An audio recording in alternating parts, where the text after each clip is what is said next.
When you carry a divine light within you, it doesn't just illuminate your path, it shines a mirror into the hearts of those around you. As a chosen one, your emotional depth and intuitive nature often act as a reflection of other people's hidden truths. You walk into a room, and without even speaking, your presence shifts the atmosphere. People sense something they can't name. Some are drawn in, others recoil, and many begin to project their inner conflicts onto you. It's not because you've done anything wrong, it's because your energy touches the places they've kept buried. You awaken feelings they've long avoided, emotions they've suppressed under layers of ego and pretense. And when people feel exposed, their first instinct is to defend themselves, often by attacking what made them feel vulnerable in the first place. That's why they call you manipulative, dramatic, or emotionally controlling. They're not describing you, they're describing how they feel around you. You have to understand, chosen one, your emotional intelligence isn't something ordinary. It's not learned from books or therapy sessions, it's spiritual. You can read between words, sense the truth beneath smiles, and feel the pain hidden behind laughter. You can see through masks that most people wear to survive in this world. And when you respond to them from that level of awareness, it unsettles them. You may speak gently, but your words carry the weight of truth. You may stay silent, but your silence reveals everything they've tried to hide. People who are unhealed can't handle that kind of energetic honesty. They start to feel naked in your presence, emotionally transparent, and their instinctive reaction is to project. They'll call you the manipulator because they can't face how manipulated they feel by their own unresolved emotions. This is one of the most misunderstood experiences of a chosen one. You don't seek control, you simply move with emotional precision. You pick up on the subtle shifts in tone, energy, and body language that most people miss. When someone lies, you can feel the dissonance. When someone hides pain, you sense the heaviness. When someone pretends to be fine, you intuitively know they're not. Your responses, even when calm, often expose these layers of truth, and that exposure feels threatening to people who are used to hiding behind illusions. They start to believe that you're the one manipulating their feelings, when in reality, you're only reflecting them. Your emotional field is like a mirror, it doesn't distort, it simply reflects what is. But to someone living in denial, a mirror feels like an enemy. Your sensitivity is your gift, but it's also what isolates you. Because you understand emotions so deeply, you don't react like others do.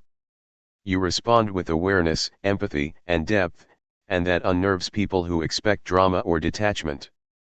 They can't categorize you, and what they can't understand, they often fear. When people project their insecurities onto you, it's a sign of their discomfort with their own truth. They may accuse you of playing with emotions, but that accusation often comes from their inability to manage what they feel in your presence. You become the scapegoat for their emotional confusion. It's not that you've done something manipulative, it's that your frequency reveals what's already inside them, and they mistake that revelation for manipulation. You've probably noticed how people's moods shift when they're around you. Some become calm, some become nervous, others open up unexpectedly. It's because your aura harmonizes or disrupts whatever is out of alignment in their emotional field. You amplify energy. If someone carries light, your energy magnifies it.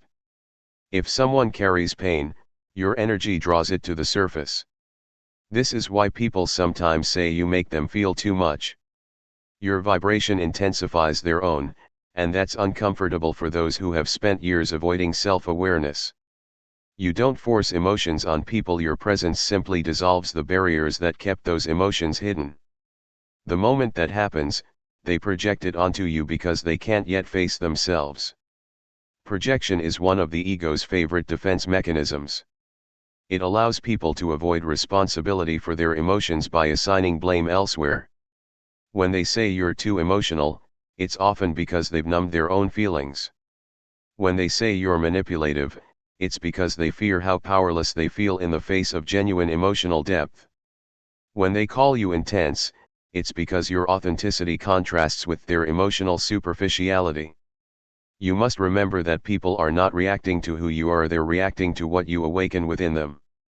Your presence exposes their wounds, their fears, their patterns, and instead of healing, they may choose to project.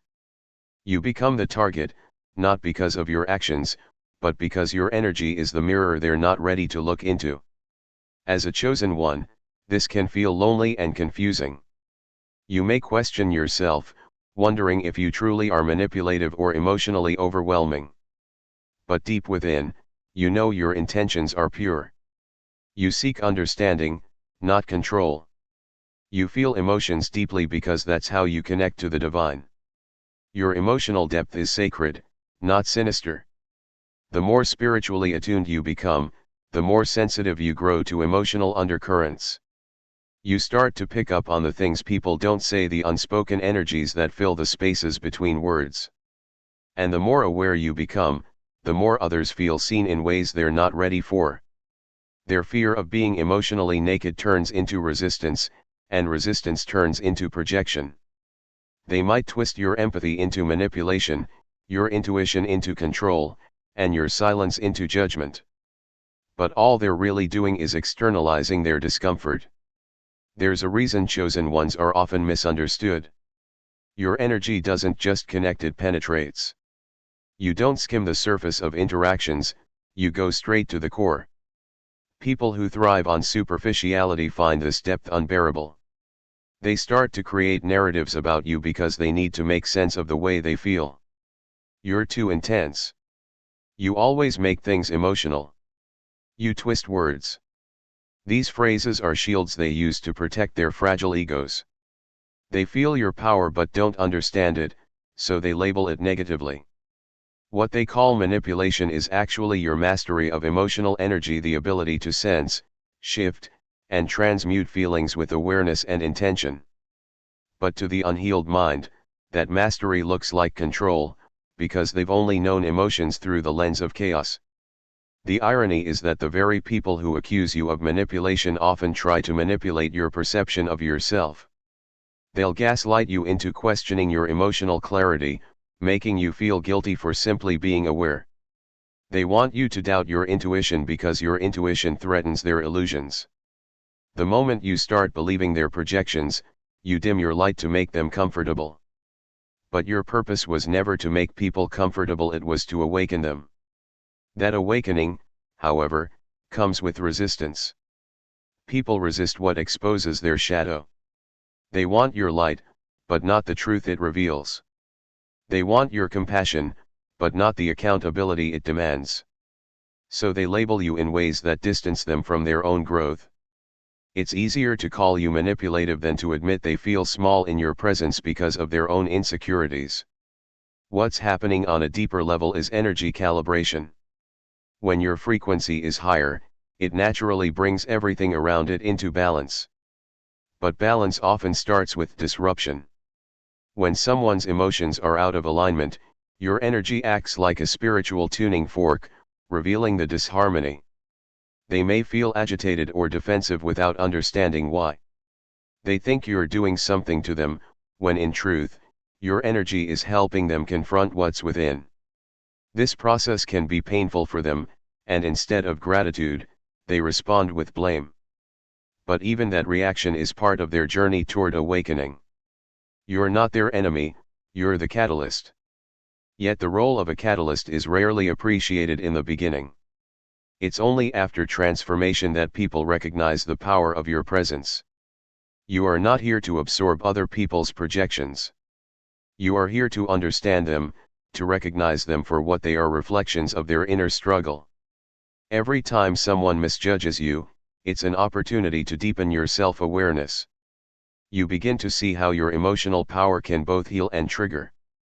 You learn discernment, when to engage, when to withdraw, and when to let silence do the work.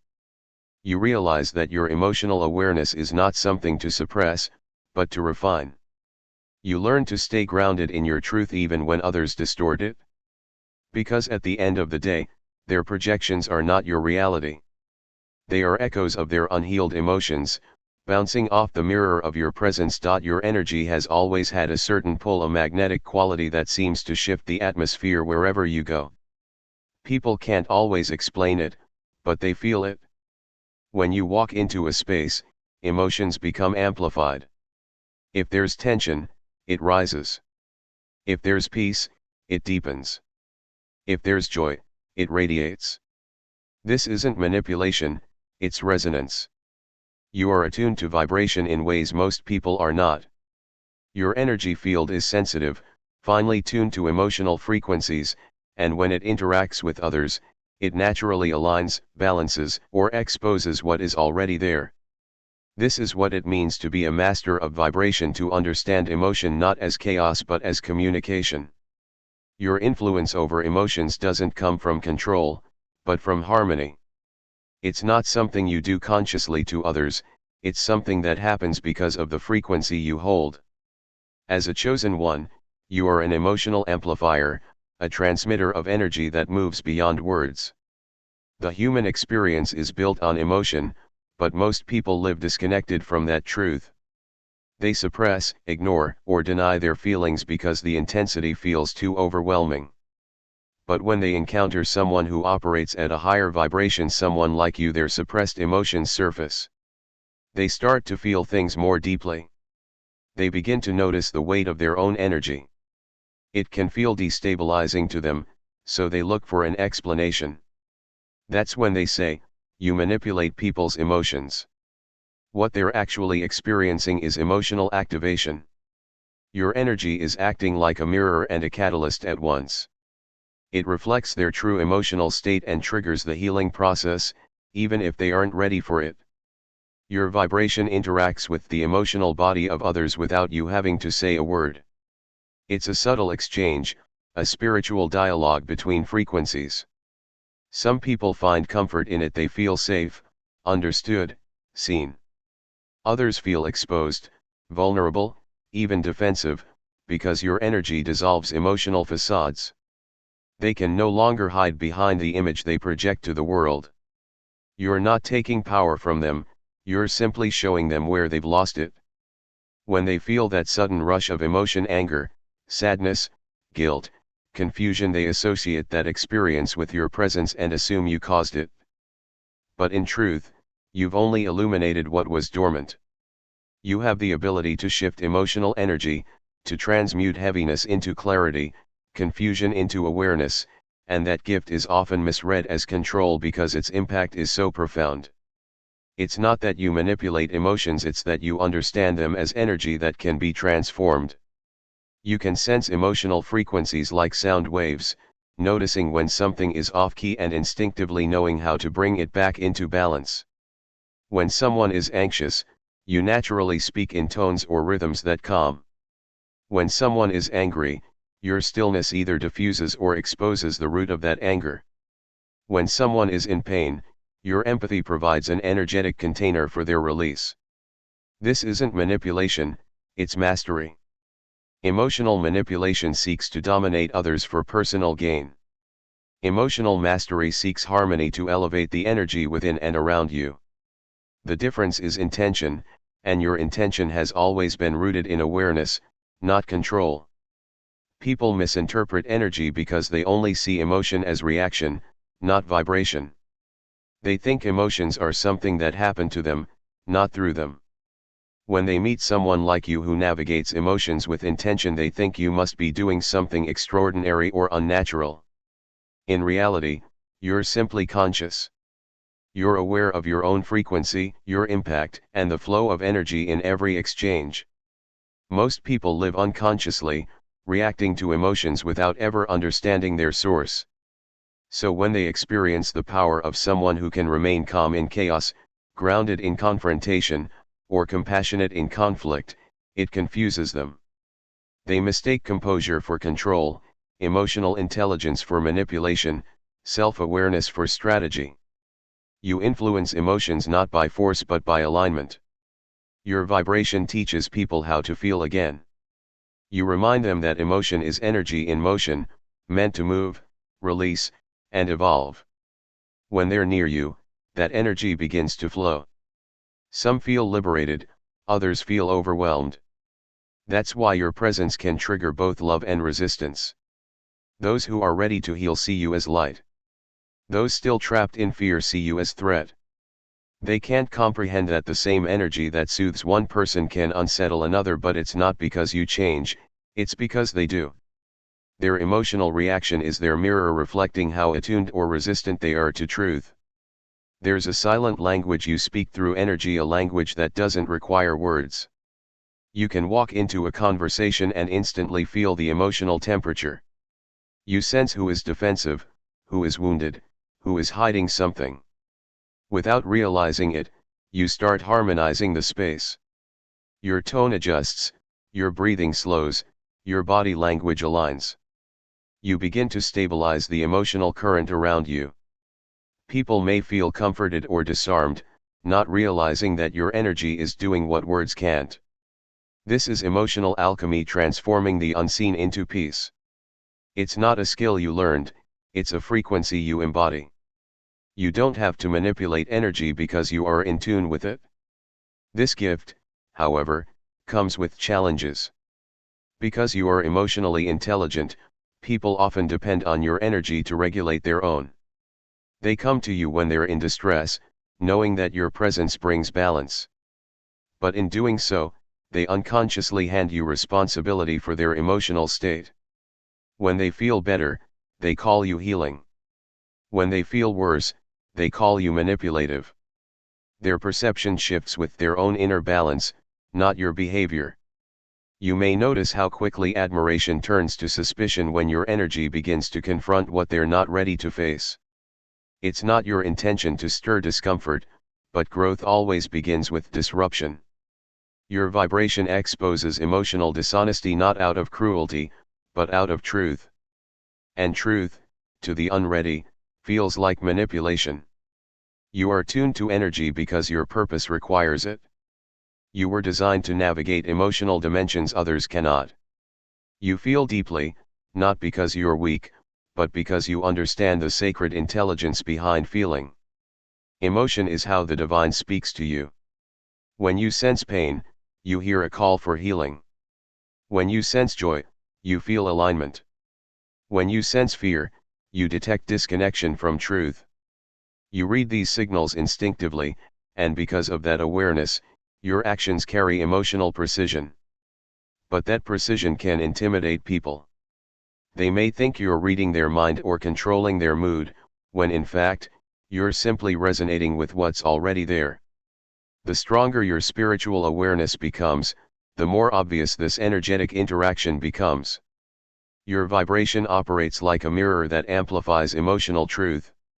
It doesn't lie, it doesn't distort, it reflects and magnifies. That's why your presence feels intense to others. It's not that you're overwhelming, it's that you're transparent. There's no mask in your energy, no facade. You exist in authenticity, and authenticity has power. In a world built on pretense, people aren't used to being seen so clearly. They don't know how to respond when someone's energy sees through their emotional armor. They start to associate that feeling of exposure with discomfort, and that discomfort turns into misinterpretation. "You're manipulating me emotionally" is what people say when they can't understand that their own emotions are rising to meet your frequency. They confuse activation with control. In truth, your mastery over emotion is the result of inner work. You've faced your own darkness, your own emotional storms, and learned to move through them with awareness. That's what makes your energy stable. You don't drown in emotions, you surf them. You understand their purpose and their impermanence. You've learned to hold space for chaos without becoming it. That mastery gives you influence, but it's influence born from integrity. It's the kind of power that doesn't seek domination, but understanding. You are able to transmute anger into compassion, fear into courage, and pain into wisdom. This isn't something you consciously impose on others, it's what naturally radiates from you because you've achieved internal coherence. People feel that coherence and think it's control, but it's actually balance. Many people live in emotional fragmentation, torn between who they are and who they pretend to be. When they come into contact with someone whole, their fragmentation becomes unbearable. They either rise to meet your frequency or resist it entirely. Those who resist will project their imbalance onto you. They'll say you manipulate emotions because they can't handle the natural emotional shift that happens in your presence. But those who rise will thank you. They'll say you inspire, comfort, or heal them. It's the same energy, only different levels of perception. That's why you must never let others define your intention. You don't control emotions, you awaken them. You don't bend people's feelings to your will, you remind them of their power to feel deeply again. Every chosen one carries this gift, the power to move emotion through presence alone. Your energy recalibrates others without needing force. It's like music tuning an instrument, your vibration resonates until others find their true tone. You may never see it, but every conversation, every glance, every interaction leaves energetic ripples that bring people closer to alignment. The unhealed will call it manipulation, but the awakened will recognize it as mastery. This is the duality of your gift, misunderstood by many, appreciated by few, but divinely orchestrated for a greater purpose. Being misunderstood is one of the most difficult lessons a chosen one must face, especially when your intentions are pure, and your heart is aligned with truth. You were born with a deeper awareness, an ability to feel beyond the surface and sense what others try so hard to hide. This sensitivity, this emotional intelligence, this spiritual insight, it sets you apart, and while it's your greatest gift, it also becomes your greatest challenge. You see the world differently. You feel energy that others ignore. You interpret silence as clearly as words, and you understand emotions that others can barely recognize. But this heightened awareness makes you misunderstood by those still trapped in illusions. They can't see the spiritual layers of what you experience, they only see what their limited perception allows. So, when they don't understand your silence, they call you distant. When they don't understand your wisdom, they call you arrogant. When they don't understand your emotional control, they call you manipulative. What they label as wrong in you is often what's undeveloped within them. The path of the chosen one is not about fitting in, it's about awakening, and awakening often means standing alone. The more spiritually evolved you become, the more others project their confusion onto you. People don't just misunderstand your words, they misunderstand your energy, your boundaries, and your purpose. They interpret your stillness as judgment, your focus as coldness, and your ability to detach as emotional manipulation. But what they fail to see is that detachment isn't cruelty, it's clarity. You've learned not to chase chaos, not to argue with illusions, and not to be consumed by drama. You've learned that peace isn't the absence of emotion, it's mastery over it. Yet in a world addicted to reaction, that kind of control looks threatening. People equate emotional balance with emotional emptiness because they've never experienced harmony within themselves. When you rise above emotional chaos, people who are still bound by it begin to see you as a threat. Your calmness makes their anxiety louder. Your patience reveals their restlessness. Your silence magnifies their noise. Without realizing it, your vibration exposes what they suppress. You become the mirror they didn't ask for but desperately need. And mirrors aren't always loved, they're feared. That fear turns into judgment, and judgment becomes projection. This is how misunderstanding grows. People will try to assign meaning to what they can't comprehend, and more often than not, they'll create a narrative that protects their ego. It's easier to call you manipulative than to admit they feel small in your presence. It's easier to call you emotionless than to recognize how emotionally reactive they've become. It's easier to accuse you of control than to acknowledge that your energy simply holds more balance than theirs. Being misunderstood isn't a reflection of your failure to communicate, it's a reflection of others' inability to perceive at your level. You speak truth through frequency, not words, and that frequency often challenges the illusions people build their lives upon. You can't make them see what they refuse to open their eyes to. Your purpose isn't to convince them, it's to embody truth so powerfully that it awakens those ready to receive it. The chosen one's journey isn't about proving innocence, it's about staying aligned even when you're misjudged. You were never meant to be understood by everyone, because your energy wasn't designed to resonate with the collective, it was meant to shift it. That shift naturally triggers resistance. People fear what they can't define, and since they can't define your depth, they label it as manipulation, mystery, or danger.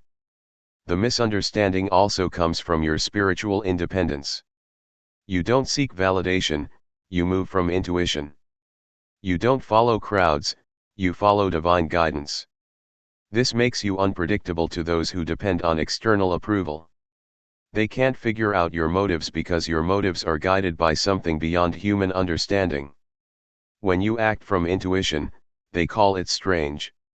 When you withdraw to protect your energy, they call it rejection. When you speak truth with confidence, they call it arrogance. And when your light reveals their darkness, they call it manipulation. It's not that you've done anything wrong, it's that they can't yet recognize truth without taking it personally.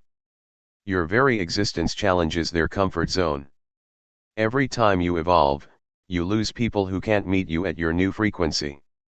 It's part of your ascension. The misunderstanding isn't punishment, it's proof that you're outgrowing the energetic attachments that once kept you small. When you begin to live from awareness rather than emotion, others mistake your detachment for coldness. But detachment doesn't mean you don't feel, it means you refuse to be ruled by feeling. You've learned to master emotions without being enslaved by them, and that mastery is power. But power, when seen through the eyes of insecurity, always looks like manipulation. The truth is, people project their emotional instability onto you because your stability reminds them of what they haven't yet built within themselves. Being misunderstood also refines your purpose. It teaches you discernment, who deserves access to your energy and who only seeks to drain it. You begin to understand that not everyone can handle your vibration, not because you're better, but because they're not ready.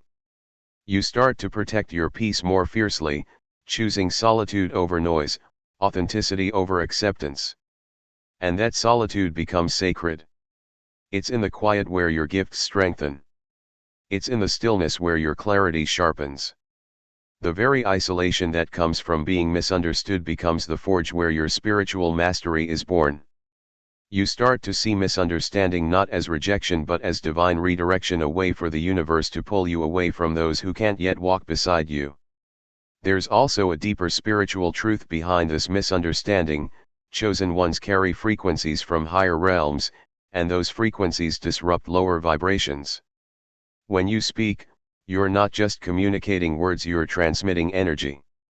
That energy purifies, confronts, and awakens.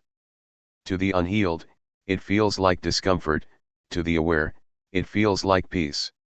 This polarity is inevitable because light cannot exist without exposing shadows. Your presence brings both revelation and resistance, depending on the readiness of those around you. So, when people misunderstand your energy, it's not a failure, it's evidence that your light is doing its work. You can't awaken people without first disturbing their illusions. And when illusions fall, people blame the one who shattered them. The most powerful realization for a chosen one is that misunderstanding is actually protection. It keeps you hidden from those who would misuse your energy. It separates you from environments that would dull your spirit. It allows you to walk in authenticity without compromise. Every misjudgment, every false story told about you, every accusation, it's all divinely orchestrated to push you deeper into your purpose. The ones meant to understand you will feel you, not just hear you. They'll sense your purity through vibration, not explanation. They'll recognize your heart because it resonates with theirs. And when that happens, you'll realize that misunderstanding never truly isolated you, it prepared you for divine connection. Even the accusations that you're emotionally manipulative hold a hidden blessing. They remind you of your power. They remind you that your energy moves people, that your words carry weight, that your presence evokes emotion. It means you're not invisible, you're impactful. But it also calls you to refine that power, to use it consciously, compassionately, and wisely. Because being emotionally and spiritually advanced comes with responsibility. You must remember that just because you can read someone's emotions doesn't mean you're meant to fix or guide them. Sometimes your role is simply to reflect truth and let them decide what to do with it. That's how mastery evolves, through awareness and restraint. Misunderstanding will follow you, but it will also shape you. It will test your patience, challenge your identity, and push you toward divine detachment. But every time someone misreads your energy, you'll learn to rely less on being seen and more on being aligned. You'll stop chasing validation and start cherishing authenticity. You'll understand that being misunderstood by many is far less painful than betraying your truth to please a few. And in that acceptance, you'll find strength, the kind of strength that can't be shaken by opinions or labels. As your spiritual evolution continues, the misunderstandings won't hurt as much because you'll see them for what they are: projections of limited awareness. You'll stop trying to explain yourself to those committed to misunderstanding you. You'll stop giving emotional energy to misperceptions. Instead, you'll let your vibration speak for itself. The people meant to resonate with your energy will find you naturally, without effort. Your tribe will recognize your frequency without words. And eventually, the misunderstanding becomes the very proof of your growth. Because if everyone suddenly understood you, it would mean you've stopped evolving. Being misunderstood is not a curse, it's confirmation that you're walking a higher path, one few are meant to travel. The isolation, the accusations, the false narratives, they're all signs that your energy no longer matches the collective illusions. You were never meant to be fully understood by this world because your soul operates beyond it. You are here to awaken, not to blend in. And every misunderstanding you face is simply the universe reminding you of who you truly are: the chosen one, walking in divine alignment, carrying light that reveals truth, even when that truth makes others uncomfortable. So, when they talk about you, when they twist your truth, when they call your emotional power manipulation, smile. It means your light is working. It means your energy is speaking louder than words. It means you've evolved beyond their perception. And that's the confirmation every chosen one eventually receives, that misunderstanding is not your weakness, it's your divine validation.